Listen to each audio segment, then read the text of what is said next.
Assalamualaikum warahmatullahi wabarakatuh. Setelah sebelumnya kita mengenal mengenai konsep manifold, kita sekarang akan mempelajari beberapa objek-objek yang bisa kita definisikan di manifold.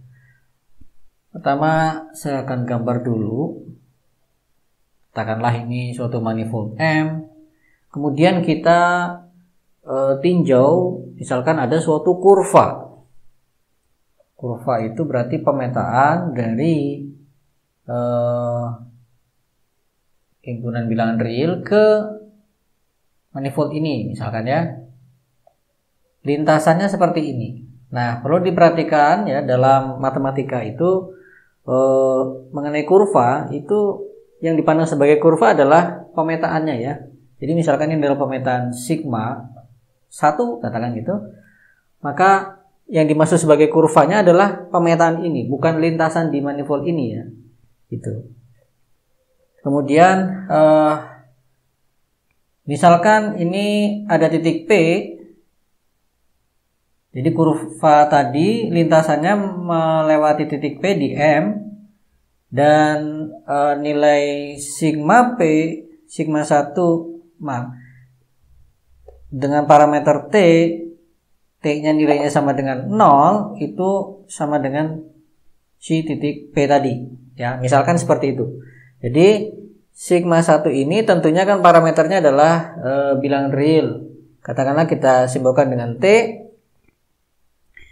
Maka kita asumsikan sekarang sigma 1 ini sifatnya adalah seperti ini. Ketika T-nya 0, berarti katakanlah ketika T-nya di sini 0, maka sigma 1 memetakannya ke P. Jadi sigma 1 0 itu sama dengan P. Oke. Kemudian sekarang kita tinjau kurva kedua. Saya gambar di sini R-nya ya. Misalkan kurva kedua itu lintasannya di M ini bentuknya seperti ini. Ini kurang lebat ya. Saya lebatkan dulu. Ini misalkan seperti ini biar nanti kelihatan maksudnya. Nah, gini ya. Nah, seperti ini misalkan, yang mana sifat kurva ini adalah katakanlah sigma 2. Itu juga sama, ketika nilai parameternya itu adalah 0, maka dia akan dipetakan ke P juga, misalkan seperti itu. Oke. Nah, sekarang kita tinjau, andaikan kita punya suatu lingkungan ya, kita punya suatu lingkungan yang memuat si titik P ini. Lingkungannya katakanlah U, kemudian kita punya suatu sistem koordinat dan ini membentuk suatu sistem koordinat dengan fungsi koordinatnya katakanlah adalah var phi. Nah, seperti ini. Sehingga katakanlah ini adalah titik saya gambar sampai sana ya. Katakanlah ini adalah titik var phi P. Dan lintasan ini, titik-titiknya kalau dipetakan oleh si var phi katakanlah menjadi seperti ini. Nah, ini yang lintasan yang pertama. Lalu ini adalah yang lintasan kedua. Nah, gitu ya. Jadi ini saya tulis katakanlah begini ya, sigma 1 T gitu. Ini sigma 2 T. Nah, berarti ini adalah var phi komposisi dengan sigma 1 T, misalkan seperti itu lah. Yang ini misalkan adalah var phi ya. Var phi ini juga sama var phi sigma 2 T. Nah, tentunya titik-titik pada lintasan ini dapat dinyatakan sebagai, saya tulis sebelah kiri, sejumlah, kalau ini adalah katakanlah R pangkat N, maka dia dapat dinyatakan sebagai katakanlah X1, indeksnya enaknya di mana ya? Di atas saja ya. X1 lalu diparameteri oleh T tentunya gitu kan. Terus sampai nanti X N T. Misalkan yang ini pernyataan koordinatnya adalah katakanlah X tilde 1 T terus sampai X tilde N T. Nah, seperti itu situasinya, sehingga Farvi komposisi dengan sigma 2T atau Farvi komposisi dengan sigma 1T itu adalah pemetaan. Kalau yang ini ya berarti itu pemetaan dari sini ke R pangkat N. Begitu juga kalau yang ini berarti adalah pemetaan dari sini ke R pangkat N. Jadi ini adalah Farvi sigma 2, kalau ini berarti adalah Farvi sigma 1. Gitu ya. Nah, sekarang tentunya kalau kita perhatikan, jadi asumsinya tadi ya, kan tadi di awal asumsinya adalah sigma 1, sigma 2 itu di sekitar titik P ini lintasannya berimpit, ya. Sigma 1 dan sigma 2 di sekitar titik P itu lintasannya berimpit. Maka di sini pun juga mereka akan berimpit. Nah, kemudian sehingga kalau kita ambil turunannya untuk setiap koordinat ini, pernyataan koordinat ini setiap indeksnya ya. Jadi kalau kita turunkan D X I misalkan gitu, T per DT di sekitar titik P tadi berarti di sekitar ini ya, sigma ini ya, berarti di T sama dengan 0 gitu aja ya. Kan T sama dengan 0 ke sini, ini juga ke sini. Jadi T sama dengan 0 itu jelas akan sama dengan yang koordinat ini. Ya. I T dt juga ini dt sama dengan 0. Ya, kita akan dapati sifat seperti ini ya. Dua kurva yang seperti ini tadi akan juga memenuhi ini nanti. Sehingga kita ini akan terpenuhi kalau apa? Kalau dianya cukup sempit ya. Maksudnya cukup sempit. Berimpit pada sekitaran titik P ini ya, maksudnya gitu ya. Akan terpenuhi syarat kedua. Syarat ini tidak berkonsekuensi ini harus terpenuhi, tidak ya. Syarat ini tidak berkonsekuensi ini harus terpenuhi. Makanya ini kita tetapkan ada dua syarat yang jelas akan terpenuhi kalau situasinya seperti ini tadi ya. Kedua kurvanya itu berimpitan di sekitaran titik P ini. Nah, maka dari sini kita bisa membuat suatu kelas ekivalen ya. Kita katakan kelas ekivalen dari kurva-kurva ya. Kurva-kurva di M ini. Kita katakan dua kurva itu setara atau ekivalen kalau apa? Kalau mereka memenuhi dua syarat ini. Artinya mereka itu berimpit di suatu titik P. Berarti kita bentuk kelas ekivalennya di satu titik saja ya. Jadi kita bentuk kelas ekivalen dari kurva-kurva yang melalui titik P. Nah, kalau kurva-kurva yang melewati titik P ini memenuhi syarat ini, ada dua kurva memenuhi syarat ini, maka kedua kurva tadi kita katakan berada dalam satu kelas ekivalen. Nah, itulah yang akan kita sebut sebagai vektor singgung ya, vektor singgung dari si manifold M ini di titik P. Ya. Jadi kelas ekivalen yang biasa kita tuliskan dalam notasi begini, kita tuliskan di dalamnya salah satu wakilnya ya, yang termasuk di dalam kelas itu misalkan sigma 1 itu merupakan vektor atau kita akan sebut sebagai vektor singgung di P anggota M. Ya, seperti itu. Jadi sampai di sini berarti kita sudah memiliki suatu objek dalam manifold yang kita beri nama sebagai vektor singgung. Dalam bahasa Inggrisnya biasanya disebutnya sebagai tangent vector ini ya. Nah, untuk vektor singgung ini tadi itu kita bentuk dari kelas ekivalen kurva-kurva yang melalui titik yang sedang kita tinjau. Kita sedang membahas titik P, berarti kita tinjau kurva-kurva yang melalui titik P. Kita cek apakah memenuhi dua syarat ini antara dua buah kurva. Kalau iya berarti mereka kita katakan ekivalen dan berada dalam satu kelas ekivalen. dan mereka berarti menyatakan satu vektor singgung yang sama, gitu ya. Nah, biasanya ilustrasinya orang akan menggambarkan dengan suatu panah yang katakanlah menyinggung dari kurva ini, gitu ya. Nah, gitu. Penggambarannya biasanya seperti itu. Karena kedua kurva ini berimpit, berdekatan di sekitar titik P itu, ya berarti garis singgungnya antara kedua lintasan ini tadi sama, kan gitu. Nah, sebenarnya idenya vektor singgung ini ya seperti halnya kita membentuk vektor singgung di suatu permukaan, gitu ya. Idenya kira-kira seperti itu. Nah, kemudian sekarang kita akan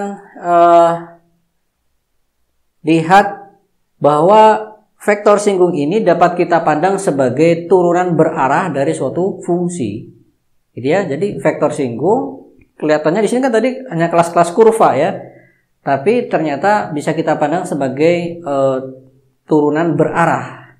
Turunan berarah kemana? Ya ke arah kurva tadi, gitu loh. Jadi misalkan kita tinjau sekarang suatu fungsi. Ada suatu fungsi katakanlah, ya ini ke ranknya kemana gitu, suatu fungsi f. F itu dari M ke suatu himpunan, ya. Nah, kita ingin mengetahui turunan f ini dalam arah kurva sigma 1 ini, misalkan begitu ya. Kita ingin mengetahui turunan f ini dalam arah sigma 1. Berarti kan kita harus menghitung nilai-nilai f itu sepanjang kurva sigma 1. Lalu nanti kita turunkan dalam parameternya sigma 1 itu. Kan kronologinya seperti itu yang harus kita lakukan. Maka f ini kita hitung titik-titik nilainya pada titik-titik sepanjang sigma 1. Dan sigma 1 kita tahu dia diparameteri oleh T. Baru nanti kita turunkan terhadap T. Nah, inilah yang kita maksud sebagai turunan berarah F sepanjang sigma 1. Nah, kemudian kita dapat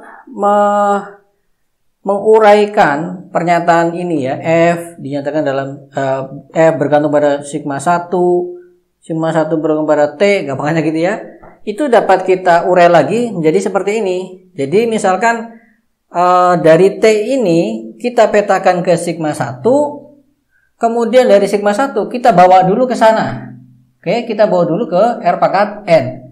Jadi sigma 1 ini mau dibawa ke R pangkat N dulu.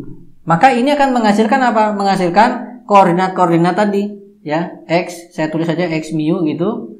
X mu T gitu ya. Nah, sudah dibawa ke R pangkat N, maka selanjutnya sekarang kita bawa balik lagi ke sini, ke manifold M ini. Tentunya akan tetap berada pada lintasan sigma 1-nya ya. Kemudian baru kita petakan oleh si F. Jadi tetap saja dari sini ke sini tetap ya. Tetap seperti itu, hanya saja dari sini tadi dibawa dulu ke sana, dibawa balik lagi ke sini, baru oleh F dilanjutkan ke titik akhirnya, ke tujuan akhir. Nah, karena tadi berasal dari sini, dibawa ke sini lalu ke sini, maka si F ini sekarang kalau untuk membawa ke sananya kan kita pakainya var v min 1. Kemudian setelah kembali ke M baru kita petakan oleh si F. Maka ini tentunya adalah fungsi F yang variabelnya sekarang adalah X mu. Oke. Jadi ungkapan ini kita rombak menjadi seperti ini, yang tentunya sama saja. Hanya saja sekarang bentuknya adalah kita di sini memiliki X mu fungsi T, lalu X mu ini digunakan oleh si F untuk akhirnya dipetakan ke himpunan tujuannya. Sehingga kalau kita ringkas ya berarti ini dapat kita tuliskan F itu bergantung pada X mu bergantung pada T. Gitu ya. Nah, sehingga ya kita dapatkan ini ya. Sehingga kalau ini sekarang kita turunkan terhadap T, maka kita bisa tuliskan berarti DF, kita karena X mu ini ada banyak ya, kita gunakan turunan parsial. Kemudian baru dx mu per dt. Oke, dan ini tentunya kita hitungnya di t sama dengan 0. Ya, khusus yang bagian ini ya. Yang bagian ini. Ya, sehingga apa? Kita dapat tuliskan sekarang ungkapan ini menjadi apa? Menjadi dx mu per dt parsial per parsial x mu, f-nya saya taruh di luar sana. Nah, seolah-olah kita punya operator yang bekerja pada f. Dan ini tadi tidak lain adalah turunan berarah dari f ke arahnya sigma 1. Gitu ya. Turunan berarah dari si f ke arah sigma 1. Nah, maka vektor singgung dapat kita pandang sebagai operator yang ini. Ya, dapat kita pandang sebagai operator yang ini. Jadi misalkan kita tuliskan x itu adalah dx mu per dt parsial per parsial x mu, maka inilah yang kita maksud sebagai vektor singgung, dan dia berperan sebagai turunan berarah, operator turunan berarah yang bisa kita terapkan pada fungsi f ini. Ya, begitu juga kalau misalkan kita akan menggunakan sigma 2, harusnya sama dong, ya kan? Karena sigma 1 dan sigma 2 tadi menyatakan vektor singgung yang sama. Maka dia, kalau kita nyatakan dengan sigma 2, di sini kita tadi gunakan simbolnya x tilde, maka di sini kita gunakan x tilde, di sini x tilde, kemudian di sini x tilde. Di sini x tilde, di sini x tilde. Nah, x tilde-nya ini tentunya akan sama dengan ini kan? Ya, tentunya akan sama dengan ini berdasarkan tadi, karena dia dua kurva yang sama, yang setara gitu. Sehingga sama saja kita mau pakai kurva yang sigma 1 atau sigma 2, kita akan dapatkan operator yang sama gitu ya. Oke. Kemudian kita akan tinjau bagaimana kalau sekarang kita punya sistem koordinat lain. Oke, kita punya sistem koordinat lain, katakanlah saya tuliskan sebagai kalau dengan lingkungan koordinat baru, katakanlah ini, kalau tadi ini adalah U, ini sekarang V, pemetanya katakanlah psi, begitu ya, misalkan koordinatnya nanti di sini adalah y, misalkan begitu, sehingga kita bisa nyatakan x yang sama, vektor singgung yang sama bisa dinyatakan dalam dy mu per dt parsial per parsial x parsial y mu, ya. Kalau kita punya sistem koordinat yang lain, maka vektor singgung yang sama bisa diungkapkan dalam sistem koordinat kedua tadi dengan ungkapan seperti ini. Ya, misalkan asumsikan peta koordinat nanti di sini kita labeli dengan y1, y2 sampai yn gitu. Nah, dari sini sangat jelas sekali ya, sangat jelas sekali bahwa atau begini dulu ya, ungkapannya kita nyatakan begini dulu. Ini misalkan kita tuliskan sebagai x mu parsial per parsial x mu, maka yang ini akan saya tuliskan katakanlah sebagai x tilde besar gitu ya, mu parsial per parsial y mu. Oke, maka ini saya hapus. Maka hubungan antara si x tilde mu dengan x mu tentunya adalah x mu, kemudian di sini adalah parsial y mu, nu aja ya, parsial y nu per parsial x, ya, per parsial x mu, ya. Oke, ini ungkapan ini Anda terapkan ke sini, maka Anda akan dapatkan yang atas ini, ya. Jelas sekali itu.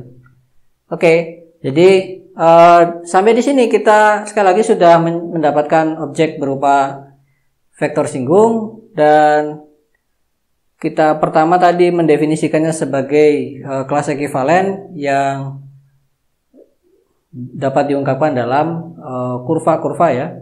Kemudian vektor singgung tadi juga bisa kita pandang sebagai turunan berarah, karena kita bisa mendefinisikan arah di dalam hal ini ya.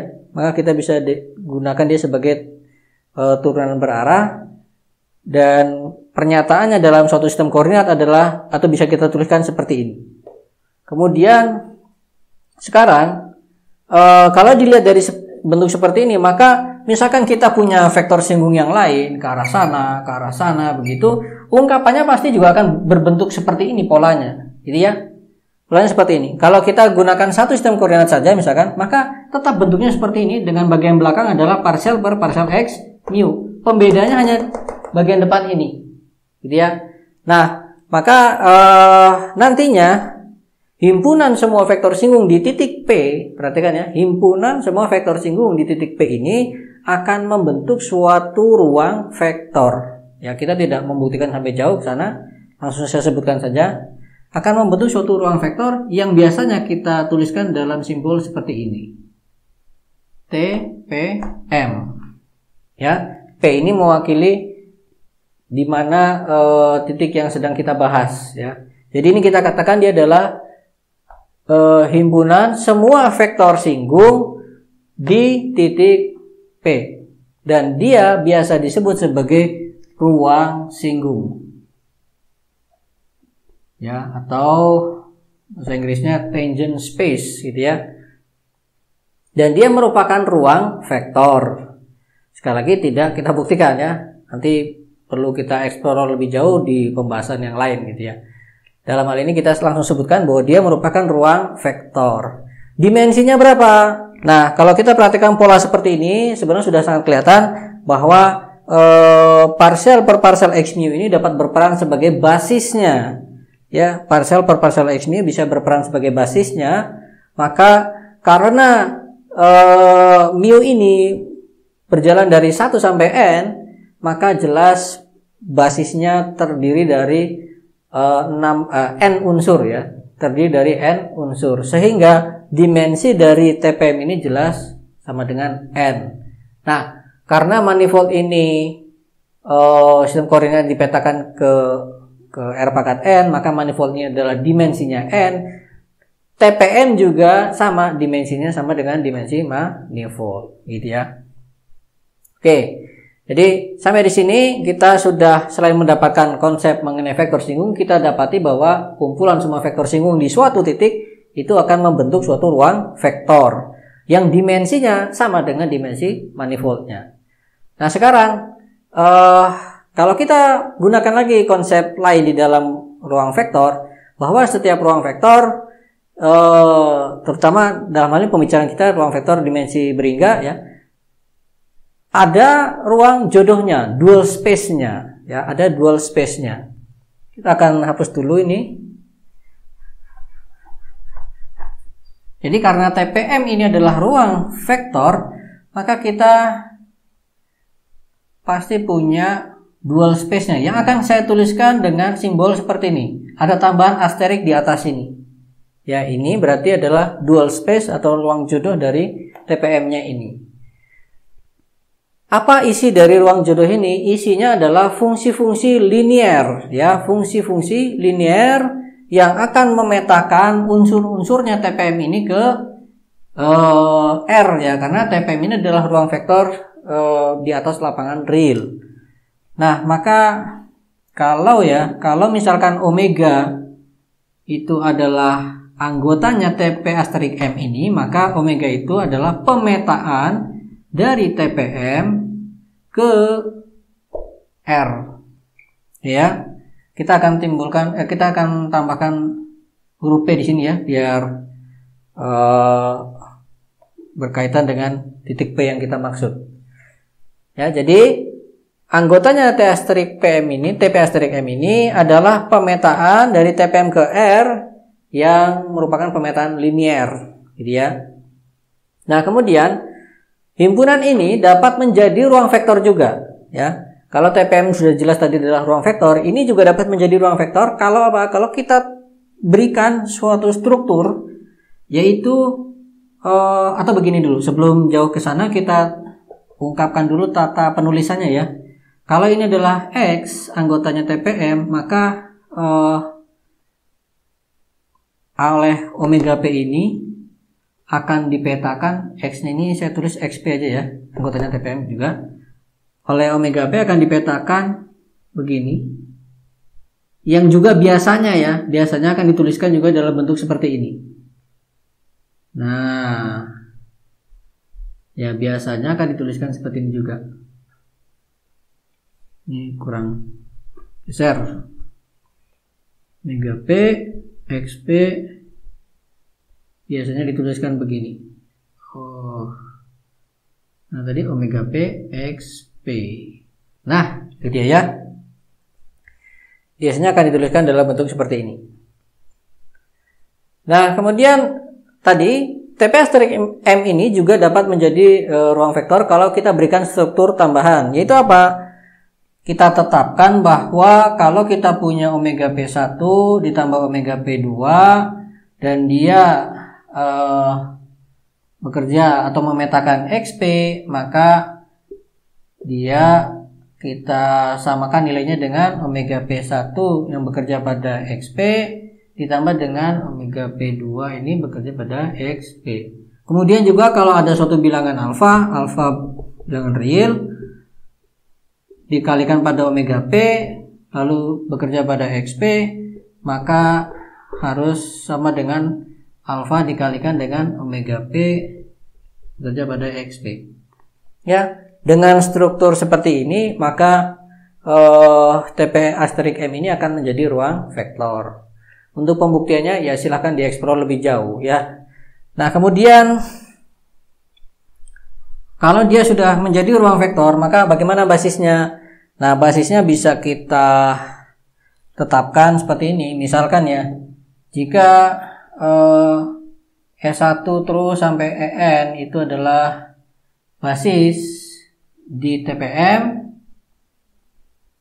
maka kita bisa definisikan F1 terus sampai Fn anggotanya TP asterisk M ini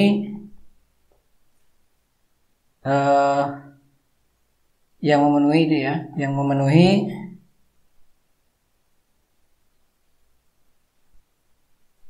ini dia F mu, ini indeksnya saya taruh di atas. F mu, lalu ini adalah E nu, itu mu nu. Yang memenuhi ini menjadi basis di TP asterisk M. Ya, kalau kita punya basis ini, maka kita bisa mendapatkan basis TP asterisk M kalau sekumpulan ini tuh memenuhi syarat seperti ini. Ya, ini salah satu teknik saja, salah satu cara saja itu. Oke, sehingga inilah bentuk dari atau cara kita menentukan basis, walaupun tidak harus seperti ini ya. Nah, kemudian kalau tadi X atau vektor singgung itu dalam sistem koordinat tertentu dinyatakan seperti ini tadi, maka bagaimana dengan anggotanya TP asterisk M? Nah, anggotanya TP asterisk M itu biasanya kita tuliskan sebagai, katakanlah begini. Sebelum itu kalau E1 itu atau E mu itu sama dengan parsial per parsial X mu, maka biasanya yang namanya F-nya itu kita tuliskan sebagai dx mu. Ya, biasanya seperti itu. Sehingga sekarang dalam suatu sistem koordinat, anggotanya TP asterisk M ini akan dinyatakan sebagai mu lalu dx mu. Ya, jadi ya dalam suatu sistem koordinat anggotanya TP asterisk M akan bisa kita nyatakan dalam bentuk seperti ini. Nah, ini anggotanya TP asterisk M ini biasa disebut sebagai cotangent vector. Oh, ini pakai C ya. Atau mungkin diterjemahkan jadi vektor cosinggung gitu ya. Atau biasanya orang menyebut untuk tangent vektor ini sebagai vektor saja ya. Cukup disebut sebagai vektor, maka yang cotangent vektor ini disebut sebagai covektor. Oke ya, kita akan gunakan seperti itu ya. Berarti yang X ini adalah vektor, berarti ini adalah covektor. Gitu. Nah, kemudian kita bisa berbicara lagi mengenai medan vektor. Nah, medan vektor itu adalah penyematan dari vektor-vektor di setiap titik pada manifold. Kemudian begitu juga kita bisa berbicara mengenai medan covektor, ya berarti penyematan covektor-covektor untuk setiap titik gitu. Nah, kemudian kita bisa lanjut lagi ke objek yang katakanlah lebih umum lagi dari ini, yaitu tensor. Ini saya hapus dulu aja semua ya.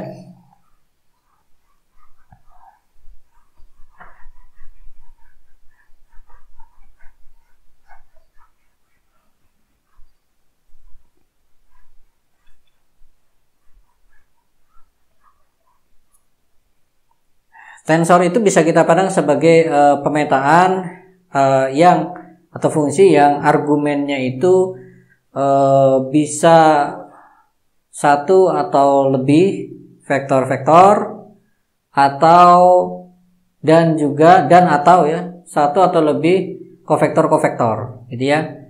Dan setiap argumennya itu harus linier gitu ya. Jadi bisa kita katakan ini misalkan T adalah suatu tensor, maka dia adalah pemetaan dari vektor-vektor bisa satu atau lebih. Kita tuliskan begini, katakanlah sebanyak R untuk vektor-vektornya, lalu covektornya katakanlah sebanyak S. Nah,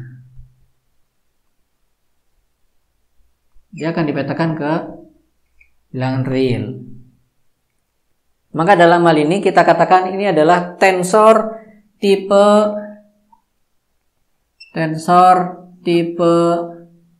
R, S. Dia akan memetakan sejumlah vektor dan juga sejumlah covektor ke bilangan real. Dan pada setiap argumennya ini tadi itu dia harus linier, maka dikatakan dia adalah pemetaan yang multilinier. Berarti kalau misalkan saya punya begini, argumennya misalkan X1 terus nanti sampai XI. Nah, XI ini misalkan saya tuliskan dalam bentuk begini. Pada argumen yang ke I itu adalah penjumlahan dua buah vektor misalkan ya. Nah, misalkan begini, terus xn lalu misalkan xr ya, xr lalu kemudian yang ini katakanlah omega 1 terus nanti omega n, omega s. Maka ini haruslah sama dengan x1 terus sampai xi 1. Terus ini adalah XR, kemudian omega 1, terus omega S, ditambah dengan X1, XI2, XR, omega 1, omega S. Begitu juga harus terpenuhi begini. Misalkan X1, lalu ini adalah alpha XI misalkan, terus sampai XR, omega 1, omega S, maka harus sama dengan alpha T X1 alfanya hilang ya, alfanya tadi di depan, XI, terus XR, omega 1, omega S. Ya, seperti itu. maka inilah yang disebut sebagai tensor. Nah, himpunan semua tensor tipe R, S ini akan biasanya kita tuliskan seperti ini ya. Tensor di titik P itu tipe R, S saya akan tuliskan begini. Nah, gini ya. Ini berarti menyatakan himpunan semua tensor tipe R, S. Kemudian untuk unsurnya biasanya atau ungkapannya ya dalam suatu sistem koordinat biasanya dinyatakan seperti ini ya. Ini kemudian kita langsung saja lah, pokoknya langsung, tidak perlu menjabarkan secara detail ya. Kita langsung pakai kalau dia memetakan TPM maka di sini harus ada ini ya, seperti ini. Sampai R berarti dx1, lalu biasanya dinyatakan seperti ini, produk tensor ya, terus sampai nanti adalah dxr. Nah, karena ini indeksnya di atas, maka nanti di sini kita tuliskan 1, 2, 3 terus sampai R. Kemudian dilanjutkan dengan dia akan memetakan kofektor-kofektor. Nah, kalau tadi kofektor kita pandang sebagai pemetaan linear dari ruang singgung TPM ke R, maka vektor sebaliknya juga bisa kita pandang sebagai pemetaan linear dari ruang kofektor, ruang kosinggung ke R ya. Jadi maka untuk memetakan ini kita akan tuliskan sini dalam basisnya si TPM ya, yaitu parsial ya, parsial X 1 terus bundaran terus sampai nanti parsial X S ya. Maka di sini adalah 1, 2 terus sampai S. Nah, dalam ungkapan suatu sistem koordinat T itu dapat tuliskan seperti ini gitu. Sebagai contoh kita akan bahas misalkan T2,0. Oh, gini. Kelihatannya kita perlu merombak ya definisi ya. Perlu merombak definisi. Yang bagian depan yang asterik saja ya. Biar sama dengan mungkin beberapa buku ya. Ini asterik saya taruh di depan. Itu maka yang ini yang bukan asterik. Oke, berarti ini kita balik ya. Ini kita balik ini, kita tuker ini. Katakanlah ini omega 1 omega, ini juga omega. Nah, ini adalah X. Ini X, kemudian ini kita perbaiki juga omega.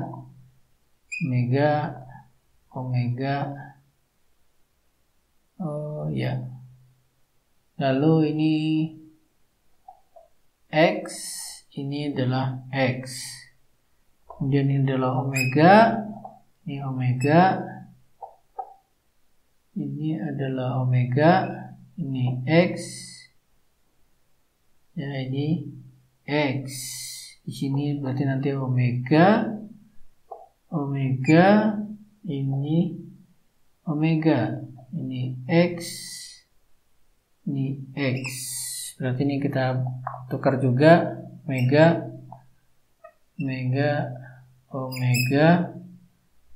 kemudian ini X, ini X.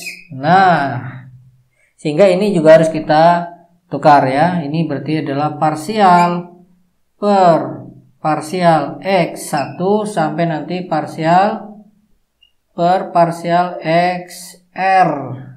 Kemudian ini adalah DX1, ini adalah DXS. Indeksnya sekarang kita sesuaikan, berarti yang 1 sampai S itu ini. Ya, ini berarti sampai R. Nah, seperti itu. Ya. Berarti sekarang begini. Kalau saya punya misalkan ya T0,2,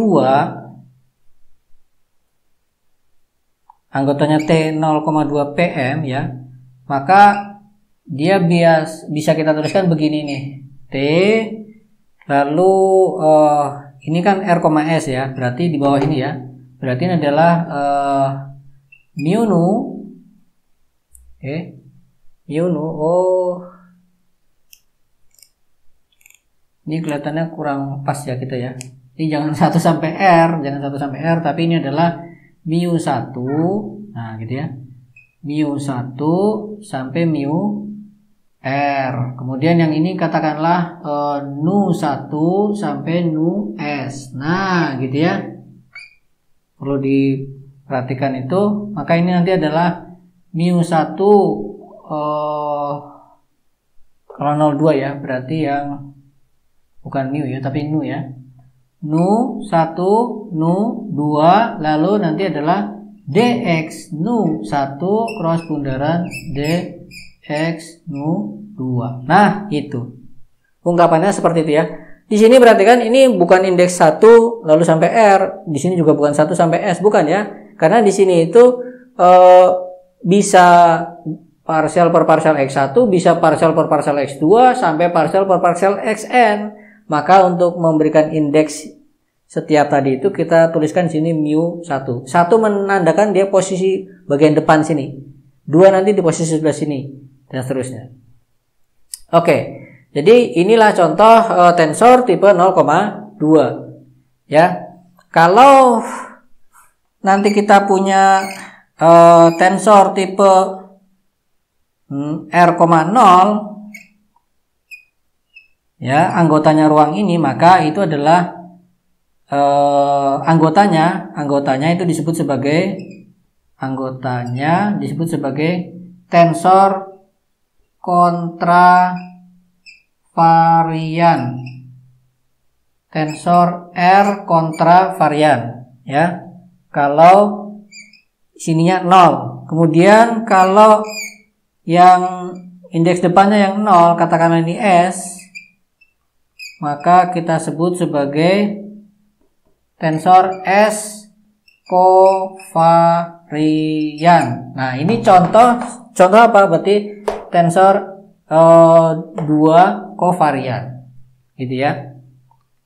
Nah, maka sebagaimana tadi kita berbicara vektor dan kovektor itu ada medan vektor dan medan kovektor, maka ini juga ada yang namanya medan tensor, gitu ya. Medan tensor itu berarti penyematan tensor ke setiap titik dalam manifold. Itu. Jadi sampai di sini kita mengenal setidaknya 3 macam objek ya, tensor, vektor, kovektor dan tensor. Masing-masingnya bisa kita bentuk dari ketiga masing-masing ini bisa kita bentuk medan vektor, medan kovektor, medan tensor. Dan itu mereka semua baik vektor maupun kovektor maupun tensor itu anggota dari suatu ruang vektor ya. Ini anggota dari, biasa kita tuliskan TPM, ini anggota dari TP asterik M gitu ya. Kalau tensor anggota dari seperti ini ruangnya ya, kita tuliskannya begitu. Oke. Nanti kita juga gunakan simbol ini. Ya, kita gunakan simbol ini sebagai himpunan semua medan vektor di M. Jadi bukan himpunan semua vektor, tapi medan vektor. Karena kita berbicara medan vektor, maka kita tidak perlu menyebutkan titik P, gitu kan? Karena namanya juga medan vektor. Kemudian untuk himpunan semua kovektornya, nanti kita akan gunakan simbol himpunan semua kovektor ya. Kita akan gunakan simbol ini saja ya. Itu kecuali nanti bisa jadi saya robah di video berikutnya. Kemudian untuk yang himpunan semua medan tensor, kita akan gunakan simbol begini saja. Nah, gitu ya. Medan tensor. Oke. Jelas dari sini kalau R-nya itu adalah 1, ini 0, berarti anggotanya kita sebut sebagai tensor 1 kontravarian, maka dia tidak lain adalah anggotanya TP asterik M, gitu kan? Dia tidak lain, anggotanya TPM ya, anggotanya TPM. Ya, bisa diperhatikan sini ya, anggotanya TPM. Kemudian kalau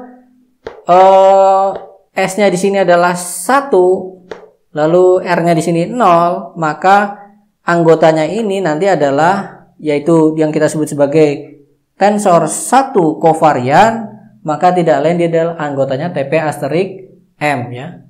Anggotanya TP asterik M. Kemudian bagaimana kalau R-nya 0, S-nya 0? Nah, itu nanti ya. Nah, gini ya, kita tinjau yang ini aja ya. Ini ruang T ini 0,0. Ini nggak perlu pakai ini lagi ya, maaf ya. Kalau tadi medan tensor nggak perlu pakai P lagi ya. Nah, gitu. Nah, ini tentunya adalah berisi atau nanti kita tetapkan dia merupakan ruang yang isinya adalah fungsi-fungsi yang terdiferensialkan di M ya.